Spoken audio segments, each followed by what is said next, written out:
What property means? What the property? I had to. I know this in this away kwang. I know this in this away kwang. I know this in this away kwang.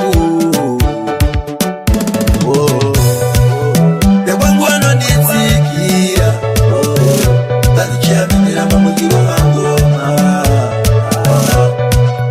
the one one on the tiki. Oh, that's the chairman. I'm a give Saka unza kuno kwa machida mbure Uzamire jinenda mberi Wando yacho ainga peri Italenda rinweza nidai Takuimba tunenda mberi Ajinga mire nguva tichipamba Chinoroba ngoma Makazi ya kitamba Dekwangu wano ditsikia Tadikia minira mamukiroba ngoma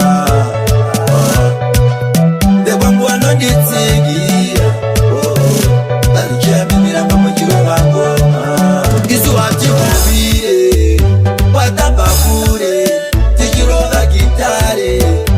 Azibadare, barume handinganyare, jino para samare, unzaile kwa mutare, usanditore.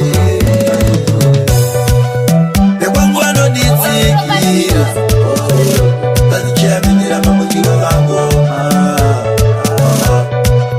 Dekwangu wano ditsikira, tazikia minira mamukiro vangoma. Saka unza kuno ngoma chidambure, Uzamire jinenda mberi Kondo yacho ainga peri Italenda rinweza nidai Takuimba tunenda mberi Ajinga mire nguva zichipamba Chinoroba ngoma Makazi ya kitamba Dekwangu wano nitsikira Tadikia minira mamukiro vangoma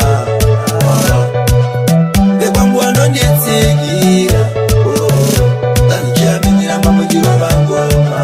Isu hachibubire Watabakure Tichiroga gitare Tichinzi azibadare Barume handinganyare Chirofara samare Unzaile kwa mutare Usanditore Dekwangu wano nitsikira Tadikia minira mamukiro vangoma Dekwangu wano nitsikira Tadikia minira mamukiro vangoma Dekwangu wano nitsikira Tadikia minira mamukiro vangoma Dekwangu wano nitsikira What property Tadikia means? minira mamukiro vangoma